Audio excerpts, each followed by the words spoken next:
तो कहानी की शुरुआत होती है इंग्लैंड के बॉस्टन शहर से, जहां पर हमें जॉर्ज नाम के छोटे बच्चे को दिखाया जाता है। जॉर्ज के पिता एक कंस्ट्रक्शन साइट पर काम करते थे और जॉर्ज के पिता के पास 3 ट्रक होने के साथ साथ 10 एम्प्लॉय भी थे। फिर भी जॉर्ज के पिता कुछ ज्यादा अच्छा नहीं कमा पा रहे थे, इसलिए अक्सर पैसों की तंगी के कारण जॉर्ज के पिता और उसकी माँ के बीच झगड़े होने लगे, क्योंकि जॉर्ज के पिता जॉर्ज की माँ की ख्वाहिशें पूरी नहीं कर पा रहे थे और जॉर्ज अपने पेरेंट्स के रोजाना के झगड़ों को देखकर काफी दुखी हो जाता। जॉर्ज जब 10 साल का हुआ तो उसके पिता दिन रात अपनी फैमिली के लिए काम करने लगे, लेकिन वो अपने बिजनेस को बचा नहीं पाए और बैंकरप्ट हो गए। जॉर्ज के पिता ने अपना सब कुछ गवा दिया और जब वो बैंक से जाने लगे तो जॉर्ज के पिता जॉर्ज को समझाने लगे, एक बात हमेशा याद रखना, पैसा सब कुछ नहीं होता। तब जॉर्ज अपने पिता से कहता है, डैड मैं कभी गरीब नहीं रहना चाहता। अब हमें 1968 का समय बताया जाता है, जब जॉर्ज बड़ा हो गया था और जॉर्ज अपने बचपन के फ्रेंड टूना के साथ कैलिफोर्निया में रहने चला गया था। रहने के लिए उन दोनों ने लॉस एंजलिस बीच के पास एक 1 बेडरूम अपार्टमेंट लिया और अपार्टमेंट के बाहर ही उन दोनों की मुलाकात 2 लड़कियों से हो गई। लॉस एंजलिस का माहौल बहुत अलग था और जॉर्ज और टूना भी अपने आप को उस माहौल में ढाल लेते। उनकी फ्रेंडशिप कई सारी लड़कियों के साथ हो गई और वो उनके साथ समय बिताने लगे। वहीं पर जॉर्ज की मुलाकात बारबरा नाम की एक एयर हॉस्टेस से होती है। जल्दी जॉर्ज और बारबरा में अच्छी दोस्ती भी हो गई और प्यार भी। अब जॉर्ज बारबरा के साथ अपने अपार्टमेंट में था, तभी वहां पर जॉर्ज का फ्रेंड टूना आता है और टूना जॉर्ज को कहता है, मैंने पता लगा लिया, पैसों के लिए हम जॉब करने वाले थे, लेकिन अब हमें जॉब करने की बिल्कुल जरूरत नहीं। ये देखो मैं क्या लाया हूँ। टूना अपने पैकेट से कुछ घास जैसी चीज बाहर निकालता है, जिसे देखकर जॉर्ज कहता है, ये क्या है? ऑरिगेनो। टूना कहता है, ये वीड है जिससे लोग बीच पर नशा करते हैं और इसे खरीदने के लिए वो लोग काफी पैसा भी देते हैं। हम लोग भी ये बेचकर काफी सारा पैसा कमा सकते हैं। यह सुनकर बारबरा कहती है, यदि तुम्हें यही चाहिए तो मैं एक आदमी को जानती हूँ जो इसे बेचने का काम करता है। आगे बारबरा उन दोनों को ले जाकर डेरेक नाम के आदमी से मिलवाती है। आगे डेरेक उन दोनों को कमरे में ले जाता है, जहाँ पर जॉर्ज कहता है, हमें वीड चाहिए। यह सुनकर डेरेक उन दोनों को वीड का एक पैकेट देता है, जिसमें काफी क्वांटिटी में वीड थी और बीच पर जाकर काफी लोगों को वीड बेचकर वो लोग मोटा पैसा कमाने लगे, जितना शायद वो जॉब में भी नहीं कमा पाते। एक दिन जॉर्ज से मिलने उसका दोस्त केविन आता है और केविन जॉर्ज से कहता है, मैंने कई सारी वीड टेस्ट की है पर ऐसा टेस्ट मुझे कभी नहीं मिला। तुम्हें तो ये वीड बॉस्टन में बेचना चाहिए और वहां के अमीर बच्चे इसे जरूर खरीदेंगे। जॉर्ज को केविन का आइडिया काफी अच्छा लगा और वो प्लान बनाकर डेरेक को कहता है, बारबरा की फ्लाइट वीक में 2 बार बॉस्टन जाती है और हर बार वो अपने साथ 2 बैग ले जा सकती है और इस तरह से एक बैग में वो अपने साथ 25 पाउंड तक ले जा सकती है और वीक में वो 100 पाउंड तक ले जाएगी। एयर होस्टेस होने के कारण एयरपोर्ट पर बारबरा का बैग भी चेक नहीं होगा। डायरेक्ट मैं तुम्हें 1 पाउंड के $500 पे करूंगा। अगर तुम मेरे साथ पार्टनरशिप करोगे तो हमारा शेयर 50-50 होगा। इस तरह से तुम्हें वीक में $30,000 का प्रॉफिट होगा और प्रॉफिट के $15,000 तुम्हारे हिस्से में आएंगे। अब आगे जॉर्ज बारबरा के बैग में वीड रखकर बॉस्टन भेजने लगा। हर बार केविन बारबरा से बॉस्टन एयरपोर्ट पर मिलकर वो बैग अपने साथ ले जाता। अब जॉर्ज और उसके दोस्त पैसा काउंट कर रहे थे तो उन लोगों ने मिलकर $128,000 कमा लिए थे। लेकिन जॉर्ज ये सब देखकर ज्यादा खुश नहीं था, क्योंकि वो काफी कम क्वांटिटी में माल सेल कर पा रहे थे। उनके पास डिमांड ज्यादा थी पर सप्लाई कम थी। तब जॉर्ज अपने साथियों से कहता है, हमें कोई और सोर्स ढूंढना होगा जो हमें बड़ी क्वांटिटी में माल सप्लाई करे। जॉर्ज रिस्क लेकर जो भी प्रॉफिट कमा रहा था उसमें से आधा प्रॉफिट तो डेरेक के हिस्से में चला जाता। इसलिए जॉर्ज अपने दोस्तों के साथ मिलकर एक नया सप्लायर ढूंढने के लिए मैक्सिको में चला जाता है, जहां पर जाकर वो लोग सभी लोगों से वीट सप्लायर के बारे में पूछने लगे और काफी मेहनत करने के बाद उन्हें एक आदमी मिलता है जो वीट की फार्मिंग किया करता था। जॉर्ज सैंटियागो नाम के उस आदमी से जाकर मिलता है। आगे सैंटियागो जॉर्ज को वीट के कुछ भरे हुए बोरे दिखाता है और उसे देखकर जॉर्ज कहता है, हाँ मुझे सारा चाहिए। लेकिन इतने सारे वीट को सिक्योरिटी से ले जाना बहुत मुश्किल काम था, इसलिए जॉर्ज और उसके साथी एक प्लेन को रेंट पर लेते ताकि वो उसमें वीड ले जाए और उनकी सिक्योरिटी वाली प्रॉब्लम भी दूर हो जाए। जॉर्ज केविन के साथ उस प्लेन को सैन डियागो के फार्म पर ले जाता है और वहां पर वो सैन डियागो को $50,000 की जगह $75,000 देकर उसका सारा माल खरीद लेता है और प्लेन में वो वीड कैलिफोर्निया ले जाता है। जॉर्ज डेरेक के पास भी वीड लेकर जाता है और डेरेक को जॉर्ज की वीड की क्वालिटी काफी अच्छी लगती है, यहाँ तक कि डेरेक जॉर्ज की वीड को बेचने के लिए तैयार हो जाता है। अब जॉर्ज की लाइफ काफी मजे में कट रही थी, उसके पास काफी पैसा आने लगा और आए दिन उसके घर पर पार्टीज होने लगी, जहां पर सभी दोस्त मिलकर काफी एंजॉय करते थे। अब आगे 1970 में जॉर्ज 660 पाउंड मेरुआना के साथ पकड़ा गया। आगे जॉर्ज कोर्ट के बाहर जाता है, तब बारबरा भी उसका वेट कर रही थी और बारबरा जॉर्ज से पूछती है, जज ने क्या फैसला सुनाया? जॉर्ज कहता है, मुझे 2 साल जेल में बिताना होगा। यह सुनकर बारबरा भी दुखी होकर कहती है, मैं तुम्हारे बिना 2 साल कैसे बिताऊंगी। जॉर्ज कुछ दिनों तक जेल में था और बारबरा की कैंसर के कारण डेथ हो गई। बारबरा की डेथ से जॉर्ज भी काफी दुखी होता है और जॉर्ज की लाइफ में अब सब कुछ बदल गया था। जॉर्ज की जो गैंग थी वो भी टूट चुकी थी और जॉर्ज का अपनी गैंग से कांटेक्ट भी नहीं था। जॉर्ज बारबरा की देखभाल करने के लिए बेल पर जेल से बाहर आया था, पर बेल खत्म होने के बाद जॉर्ज जेल गया ही नहीं, वो वहां से भाग गया। जॉर्ज को अपने पेरेंट्स से मिले हुए भी काफी दिन हो गए थे, इसलिए एक दिन जॉर्ज अपने पेरेंट्स के घर गया। पर जॉर्ज की माँ जॉर्ज को इतने दिनों बाद देखकर ज्यादा खुश दिखाई नहीं दी। जॉर्ज अपने पिता से बात करने लगा, तभी जॉर्ज को बाहर पुलिस की गाड़ियां दिखाई दी। जॉर्ज बेल पर भागा हुआ कैदी था, इसलिए जॉर्ज को पुलिस पकड़ के ले जाने लगी। तब जॉर्ज अपनी माँ को देखने लगा और जॉर्ज की माँ कहती है, मेरे पास और कोई चॉइस नहीं थी। और जॉर्ज की माँ जॉर्ज से कहती है, तुम्हें लगता है कि कोई नहीं जानता कि तुम ड्रग डीलर हो? तुम जैसे लोगों की जगह जेल में तुम्हें जेल में जाना चाहिए। जॉर्ज ये सारी बातें सुनकर दुखी होता है और पुलिस उसे पकड़कर ले जाती है और जेल में जॉर्ज की मुलाकात डिएगो नाम के कैदी से होती है। डिएगो और जॉर्ज एक ही सेल में थे, इसलिए जल्दी उनकी दोस्ती भी हो गई। वार्डन के कहने पर जॉर्ज को कुछ कैदियों को पढ़ाने का जिम्मा मिला और जॉर्ज उन्हें पढ़ाने के लिए क्लास लेने लगा। तब कैदी जॉर्ज से कहने लगे, पढ़ने का क्या फायदा जब बाहर जाके हमें कोई जॉब नहीं देने वाला। तब जॉर्ज कहता है, ठीक है, तुम लोगों का पढ़ने में इंटरेस्ट नहीं है तो मैं तुम्हें जॉर्ज वॉशिंगटन नाम के आदमी की कहानी सुनाता हूँ। वो आदमी मैं ही हूँ और मैं तुम्हें बताऊंगा कि मैं ड्रग्स की स्मगलिंग कैसे करता था। मैं शिकागो में 660 पाउंड मेरुआना के साथ पकड़ा गया था। यह बात सुनकर वहाँ मौजूद सभी कैदी चौंक गए, क्योंकि 660 पाउंड मेरुआना काफी बड़ी क्वांटिटी थी। जॉर्ज की ये कहानी डिएगो भी सुन रहा था और रात में डिएगो जॉर्ज से कहता है, जॉर्ज आज क्लास में मैंने तुम्हारी कहानी सुनी, पर क्या तुमने कभी कोकीन के बारे में सुना है? जॉर्ज ने कभी कोकीन देखा नहीं था, पर जॉर्ज को पता था कि मार्केट में कोकीन की काफी वैल्यू है। 16 महीने बाद जॉर्ज जेल से छूटकर सीधे डिएगो को कॉल करता है। डिएगो से बात करने के बाद जॉर्ज उससे मिलने कोलंबिया चला जाता है और डिएगो वहां पर जॉर्ज की मुलाकात अपने कजन सीजर से करवाता है। डिएगो जॉर्ज से कहता है, तुम्हें 15 किलो कोकीन ले जाना होगा। ये माल सीजर का था, तो सीजर जॉर्ज से सवाल करने लगता है कि वो ये काम कैसे करेगा। आगे जॉर्ज सीजर को एक पायलट से मिलवाता है और वो पायलट सीजर और डिएगो से कहता है, हमारी फ्लाइट फ्राइडे को उड़ती है और हम बहामास में फ्यूल डलवा के मैडलिन तक जाते हैं। तब जॉर्ज कहता है, ठीक है, हम फ्राइडे को पिकअप लेंगे, बहामास में फ्यूलिंग करवाएंगे और संडे तक माल पहुंचा देंगे। यह सुनकर सीजर कहता है, तुम बीच में क्यों बोल रहे हो? तुम्हारी रिस्पॉन्सिबिलिटी अब खत्म हो चुकी है। तुम हमारे पास इस पायलट को लेकर आए और सारा काम अब इसका है। हमारा काम करने के लिए तुम्हें कुछ परसेंटेज चाहिए होगा जो हम तुम्हें दे देंगे। मैं तुम्हें पायलट और डिएगो को $10,000 पर किलो के हिसाब से पे करूंगा। तब पायलट कहता है, मैं पर किलो के $20,000 लूंगा, क्योंकि इसमें सारा रिस्क मेरा है, प्लेन मेरा है और जॉब भी मेरी है।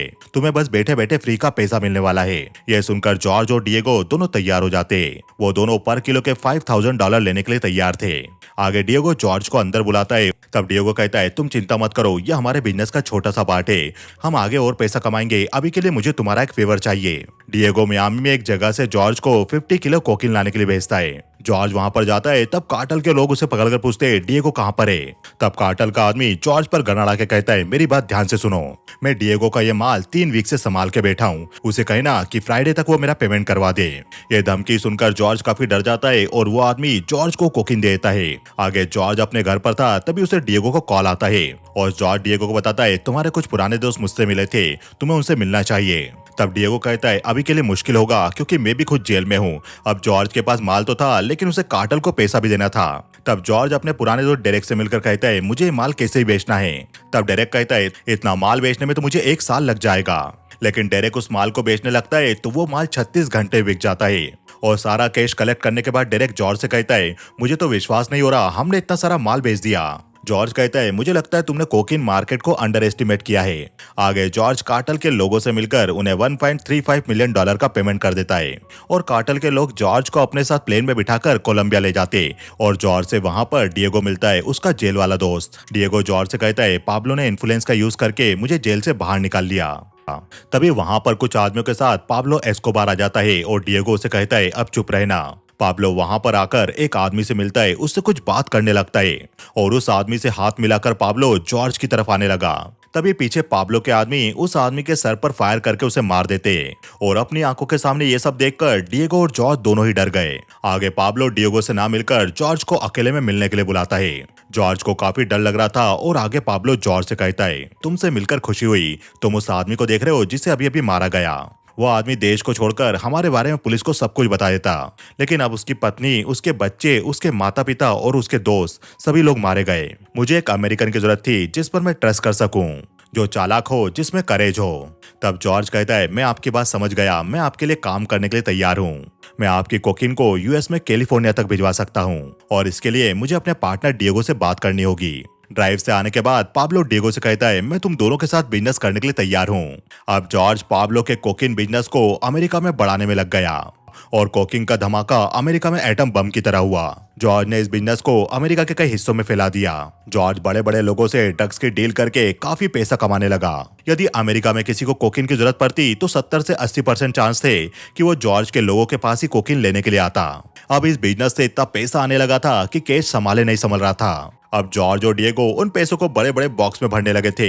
उनके पास पैसों को गिनने तक का टाइम नहीं था और अब नोटों के बॉक्स भी इतने हो गए थे कि उनके पास पूरे घर में जगह नहीं थी कि वो अब नोटों के बॉक्स को कहां पर रखे। इसलिए वो सारे पैसे को पनामा सिटी के नोरिगा बैंक पे रखते हैं, जहां पर कैश को रखने पर 60% सरचार्ज लगता था। पाब्लो भी अपना सारा कैश इसी बैंक पे रखता था। बैंक मैनेजर ने रिसिप्ट के तौर पर जॉर्ज और डिएगो को एक एक डायरी दी। अब डिएगो शादी कर रहा था और जॉर्ज भी डिएगो की शादी में मौजूद था। तब जॉर्ज की नजर शादी में एक लड़की पर पड़ती है। जॉर्ज उस लड़की के पास जाकर उसे कहने लगा, क्या मैं आपको जानता हूँ? मिर्था नाम की वो लड़की कहती है, मुझे नहीं पता, पर मैं आपको जरूर जानती हूँ। आप ही वो आदमी हो ना जो अमेरिका से है। तभी वहां पर मिर्था के पास सीजर आकर जॉर्ज से कहता है, जॉर्ज ये मेरी मंगेतर मिर्था है। अब सीजर जॉर्ज के साथ शुरुआत में काम कर चुका था और सीजर को जॉर्ज ज्यादा पसंद नहीं था। अब जॉर्ज शादी में अपने दोस्तों के साथ जाकर बात करने लगा, लेकिन मिर्था अभी भी जॉर्ज को देखकर मुस्कुरा रही थी। मिर्था शादी से बाहर चली गई तो जॉर्ज भी उसका पीछा करके बाहर जाकर मिर्था को ढूंढने लगा। तब मिर्था जॉर्ज के पीछे से आकर उसे किस करने लगी।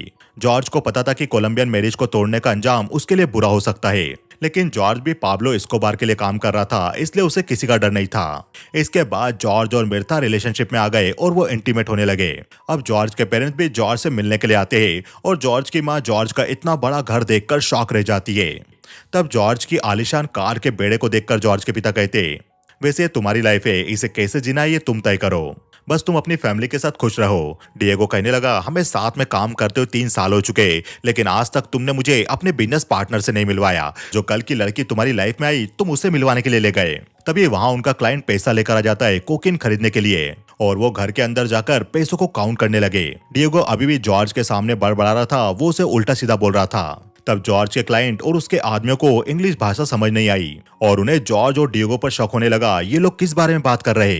तब डिएगो खड़ा होकर जॉर्ज पर और चिल्लाने लगा। यह सुनकर जॉर्ज के क्लाइंट और उसके आदमी अपनी गन्स निकालकर डिएगो पर अड़ा देते हैं। जॉर्ज उन्हें चिल्लाकर गन नीचे करने को कहता है। तभी उनमें से एक आदमी जॉर्ज पर फायर कर देता है। जॉर्ज को छाती पर गोली लग गई थी और वो कहता है, कोई बात नहीं, जो भी कुछ हुआ, लेकिन सब शांत रहो। डिएगो, इन्हें समझाओ और शांति से जाकर इन्हें कोकीन दो। तब डिएगो ने समझाकर उन्हें कार की डिक्की की चाबी देता है जिसके अंदर कोकीन थी और उन आदमियों के जाने के बाद जॉर्ज डिएगो से कहता है, मेरे पार्टनर का नाम डेरेक फोरियल है जिससे तुम मिलने के लिए उतावले हो रहे हो। आगे जॉर्ज डिएगो को भी कैलिफोर्निया में ले जाकर डेरेक से मिलवाता है। आगे जॉर्ज एक न्यू ईयर पार्टी में था, तभी कार्टेल का आदमी आकर उससे मिलता है और वो आदमी जॉर्ज को बताता है, डिएगो ने बहामास में एक आइलैंड पर घर खरीदा। वहां पर डिएगो के लिए सारी सुविधा मौजूद है और हमारे लोग भी अब काफी बिजी हो गए, वो हमसे बात नहीं करना चाहते। यह सुनकर जॉर्ज अपने दोस्त डेरेक को कॉल करता है क्योंकि वो डिएगो के साथ बिजनेस करने लगा था। तब डेरेक जॉर्ज को कहने लगा, यही बिजनेस है और ये तुम्हारा और डिएगो का पर्सनल मैटर है। यदि मुझे डिएगो के साथ बिजनेस करने का मौका मिलेगा तो मैं करूंगा। पहले जॉर्ज डेरेक को माल पहुंचाता था और डेरेक उसकी सप्लाई अमेरिका में करता था, लेकिन अब डिएगो बीच में आकर डेरेक को माल पहुंचाने लगा। जॉर्ज उस आइलैंड पर जाता है जहां डिएगो ने अब घर बना लिया था। जॉर्ज डिएगो से मिलकर कहता है, तुमने मुझे धोखा दिया। डिएगो भी हंस के कहता है, हाँ मैंने तुम्हें धोखा दिया, मैंने तुम्हारे कैलिफोर्निया के कनेक्शन को चुरा लिया। तुम्हें पाब्लो एस्कोबार से मिलवाने वाला मैं था, तुम्हें अपनी वाइफ से मिलवाने वाला कौन था? वो भी मैं ही था। तुमने इतना सारा पैसा कमाया किसकी वजह से? मेरी वजह से। लेकिन अब ये बिजनेस मेरा है, इसलिए तुम घर चले जाओ। आगे डिएगो के आदमी जॉर्ज को पकड़ के वहां से ले जाते। वहां पर सीजर भी मौजूद था जिसकी मंगेतर को जॉर्ज ने अपनी वाइफ बना लिया था। सीजर भी जॉर्ज से अपना बदला लेने लगा और सीजर के आदमी जॉर्ज को मारने लगे। जॉर्ज अपने घर जाता है तो जॉर्ज की वाइफ जॉर्ज के चोट के निशान देखकर परेशान हो गई। तब जॉर्ज अपनी वाइफ से कहने लगा, मैं ये बिजनेस छोड़ रहा हूँ। तब जॉर्ज की वाइफ कहती है, ठीक है, सब कुछ छोड़ दो, और वो जॉर्ज को गले लगा लेती है। जॉर्ज ने ये बिजनेस पूरी तरह से छोड़ दिया और अब जॉर्ज के पास $60 मिलियन थे।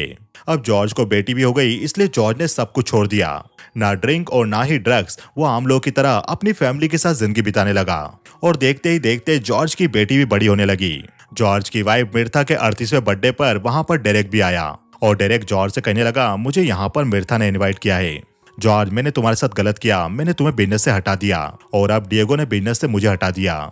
जॉर्ज कहता है, हाँ मैंने सुना, वैसे ये पुरानी बातें हो गई है, हमें ये सब भूलना चाहिए। ऐसा कहकर जॉर्ज डेरेक को गले लगा लेता है। अब वो लोग बर्थडे सेलिब्रेट कर ही रहे थे, तभी वहां पर पुलिस आ गई। वेटर के भेस में वहां पर पुलिस वाले मौजूद थे। पुलिस को जॉर्ज की एक गलती की जरूरत थी, जो गलती शायद जॉर्ज ने कर दी थी। पुलिस जॉर्ज के मॉम और डैड को, उसकी वाइफ को और यहाँ तक कि उसकी छोटी बच्ची को भी पकड़कर ले जाने लगे और अपनी फैमिली को पुलिस की गिरफ्त में देखकर जॉर्ज को बहुत ही बुरा लग रहा था। आगे पुलिस जॉर्ज को स्टेटमेंट दिखाती है, जिस पर जॉर्ज को साइन करना था। जिस स्टेटमेंट में लिखा था कि जो भी कोकीन जॉर्ज के घर से बरामद हुई वो जॉर्ज के निजी यूज के लिए थी और किसी भी मेहमान को उसके बारे में कुछ पता नहीं था। तब जॉर्ज कहता है, यदि मेरी बेटी और मेरी वाइफ को इस केस में शामिल नहीं किया जाएगा और उन्हें आज रात ही के प्लेन से इस कंट्री से बाहर जाने दिया जाएगा, मेरी फैमिली सुरक्षित है, ये बात कंफर्म होने पर ही मैं इस पर साइन करूंगा। पुलिस इस बात के लिए मान जाती है और जॉर्ज भी स्टेटमेंट पर साइन करने के लिए तैयार था। जॉर्ज को जेल भेजा गया और एक बार वापस वो बेल पर बाहर आकर अपनी फैमिली से मिलने गया। तब जॉर्ज की माँ उन्हें घर के अंदर आने से मना कर देती है, क्योंकि जॉर्ज के कारण उनकी पहले काफी बदनामी हो चुकी थी। तब जॉर्ज के पिता की आंखों में भी आंसू आ गए थे और वो अपने बेटे को दुखी मन से अलविदा कहते। आगे जॉर्ज पनामा सिटी में स्थित नोरियागा बैंक में जाता है, जहां पर पहले कभी जॉर्ज ने काफी सारा कैश जमा करवाया था। जॉर्ज जब वो कैश निकालने गया था तब बैंक मैनेजर उसे कहता है, आपने काफी अमाउंट बैंक में जमा किया था, पर एक प्रॉब्लम हो गई है। अब इस बैंक को नेशनलाइज कर दिया गया है, ये पहले की तरह प्राइवेट नहीं रहे, इसलिए आपका जो भी फंड बैंक में मौजूद था वो पनामा गवर्नमेंट द्वारा हड़प लिया गया। वो फंड आपको कभी नहीं मिल पाएगा। हमें आपको पहले कॉल करके ये बात बता देनी चाहिए थी, इसलिए हम आपसे माफी चाहते हैं। यह सब सुनकर जॉर्ज की सिट्टी पिट्टी गुम हो जाती है, क्योंकि जितना पैसा उसने कोकेन बिजनेस से कमाया था वो सब उसने गवा दिया था। ये बात जब जॉर्ज की वाइफ को पता चली तो वो भी जॉर्ज पर गुस्सा करने लगी और कहने लगी, अब हम लोग जिंदगी कैसे बिताएंगे। जॉर्ज अपनी वाइफ को शांत करने की कोशिश करता है, पर उसकी वाइफ गुस्सा करके वहां से चली जाती है। जॉर्ज को भी बुरा लग रहा था कि उसकी बेटी के सामने उसकी वाइफ उससे ऐसा बर्ताव कर रही थी और ऐसा ही बर्ताव कभी उसके माता पिता भी उसके सामने क्या करते थे। अब जॉर्ज की वाइफ जॉर्ज के साथ कहीं जा रही होती है और वो काफी नशे में थी, इसलिए वो जॉर्ज पर चिल्लाने लगती है, उससे बुरा बर्ताव करती है। मजबूरन जॉर्ज को भी गाड़ी रोकनी पड़ी। तभी वहां पुलिस की गाड़ियां भी आ गई और जॉर्ज की वाइफ गाड़ी से उतरकर जॉर्ज को बुरा भला बोलने लगी और जॉर्ज की वाइफ पुलिस को भी बोलने लगी, ये ड्रग डीलर है, इसकी गाड़ी में ड्रग्स है। तब पुलिस जॉर्ज की वाइफ को पकड़कर जॉर्ज की गाड़ी की तलाशी लेने लगी। अब आगे हमें 3 साल बाद का समय बताया जाता है, जब जॉर्ज पुराने केस में जेल में था। तभी जॉर्ज की वाइफ जेल में जॉर्ज से मिलने आई थी और जॉर्ज की वाइफ जॉर्ज से कहती है, जॉर्ज मैं तुम्हें डिवोर्स देकर क्रिस्टीना की कस्टडी ले रही हूँ। अगले हफ्ते तुम जब बाहर आओगे तो तुम्हें खर्च के लिए हमें पैसा देना होगा और मैं तुम्हें बताना चाहती हूँ मेरी जिंदगी में कोई और भी है और मुझे ये भी पता है तुम्हें इस बात से कोई फर्क नहीं पड़ने वाला। ऐसा कहकर जॉर्ज की वाइफ फोन रख देती है। तभी जॉर्ज देखता है कि वहां पर उसकी बेटी भी खड़ी हुई थी और जॉर्ज की बेटी जॉर्ज से कहती है, मुझे नहीं लगता आप मेरे बिना रह पाओगे। ऐसा कहकर जॉर्ज की बेटी भी वहां से निकल गई। जेल से बाहर निकलने के बाद जॉर्ज वापस अपनी बेटी से मिलता है और अपनी बेटी को समझाकर जॉर्ज रोजाना उसे स्कूल ले जाने और लाने का काम करने लगा और अपनी बेटी को समझाकर जॉर्ज उसे रोजाना स्कूल से लाने और ले जाने का काम करने लगा। जॉर्ज और उसकी बेटी दोनों को एक दूसरे का साथ काफी पसंद आता था। एक दिन जॉर्ज की वाइफ जॉर्ज से मिलकर कहती है, तुम अब क्या चाहते हो? जॉर्ज भी यही कहता है, मैं अपनी बेटी से प्यार करता हूँ, बस उसके साथ समय बिताना चाहता हूँ। तब जॉर्ज की वाइफ कहती है, तुमने मुझे कोई पैसा नहीं दिया, $1 भी नहीं, ना चाइल्ड सपोर्ट ना एल्यूमनी, तुम्हें हमारी हेल्प करनी चाहिए। यह सुनकर जॉर्ज बिना ज्यादा कुछ कहे वहां से निकल जाता है। आगे जॉर्ज अपने पुराने फ्रेंड डेरेक को कॉल करके कहता है, मैं कुछ करना चाहता हूँ, क्या तुम हमारे पुराने दोस्तों से कांटेक्ट में हो? आगे जॉर्ज डेरेक के बताए हुए एक आदमी से मिलता है और वो जॉर्ज को कहता है, ये 4 लोगों का काम होगा, 2 लोग प्लेन में रहेंगे और 2 नीचे मौजूद रहेंगे। हम तुम्हें प्लेन और ट्रांसपोर्टेशन कॉस्ट सब कुछ प्रोवाइड करवाएंगे। तुम्हें हमें यूएस में पिकअप पॉइंट प्रोवाइड करवाने होंगे और सारी रिस्पॉन्सिबिलिटी तुम्हारी होगी और रिस्क भी तुम्हारा ही होगा। हम प्रॉफिट में से 65% हिस्सा रखेंगे। जॉर्ज इस बात के लिए तैयार हो जाता है और आगे वो आदमी जॉर्ज को अपने आदमियों से मिलवाता है, जिसमें जॉर्ज का पुराना साथी केविन भी मौजूद था। आगे जॉर्ज अपनी टीम के साथ मिलकर प्लेन में कोकीन कोलंबिया से यूएस मंगवाता है। आगे जॉर्ज अपनी टीम के साथ बैठा हुआ था, तब जॉर्ज के टीममेट उससे ज्यादा बातें नहीं कर रहे थे। जॉर्ज जल्दी समझ गया कि उसकी टीम ने उसे धोखा दिया। तभी वहां पुलिस आ गई और जॉर्ज के साथी वहां से उठकर चले गए। एक्चुअल में ये जॉर्ज को फंसाने के लिए जॉर्ज के साथियों का सेटअप था। FBI और DEA ने मिलकर ये सेटअप तैयार किया था जॉर्ज को रंगे हाथों पकड़ने के लिए। जॉर्ज के साथी डेरेक और केविन ने जॉर्ज को पकड़वाकर अपने आप को ड्रग्स के केस से रिहा करवा लिया। ड्रग्स के साथ रंगे हाथों पकड़े जाने के केस में जॉर्ज को 16 साल की जेल हुई। पर जॉर्ज को दुख इस बात का था, उसने अपनी बेटी से प्रॉमिस किया था कि वो उसे कैलिफोर्निया ले जाएगा, पर अब वो अपनी बेटी से किया हुआ प्रॉमिस पूरा नहीं कर पाया। आगे जेल से जॉर्ज अपने पिता को टेप रिकॉर्डर पर मैसेज भेजता है कि उसके पिता बहुत अच्छे पिता थे, उन्होंने अपनी फैमिली के लिए सब कुछ किया। आप हमेशा मेरे हीरो रहे हो और मैं आपको बहुत प्यार करता हूँ। आपने मुझे एक बार कहा था कि पैसा सब कुछ नहीं होता, वो बात आज मुझे समझ आ रही है। अब जॉर्ज की बेटी बड़ी हो गई और वो अपने पिता से मिलने जेल में जाती है। जॉर्ज भी अपनी बेटी को गले लगाकर उसके साथ बात करने लगा, तभी उसे पुलिस वाले की आवाज आई, चलो अंदर आ जाओ, अंधेरा हो चुका है। और यह सुनकर जॉर्ज को महसूस हुआ कि उसके साथ उसकी बेटी मौजूद नहीं थी। जॉर्ज वहां अकेला था और वो अपने आप से बात कर रहा था। जॉर्ज ये सब देखकर दुखी होकर पुलिस के साथ जाने लगता है। जॉर्ज को सन 2015 तक जेल में रहने की सजा सुनाई गई। ये कहानी लिखने तक जॉर्ज की बेटी क्रिस्टीना कभी उससे जेल में मिलने के लिए नहीं आई और ये मूवी यहीं खत्म हो गई। तो दोस्तों, आपको ये मूवी कैसी लगी हमें बताइए कमेंट सेक्शन में। हमारे इस वीडियो को लाइक कीजिए, हाइप ऑप्शन का यूज कीजिए और चैनल को सब्सक्राइब करना बिल्कुल ना भूलिए, क्योंकि पिक्चर अभी बाकी है मेरे दोस्त।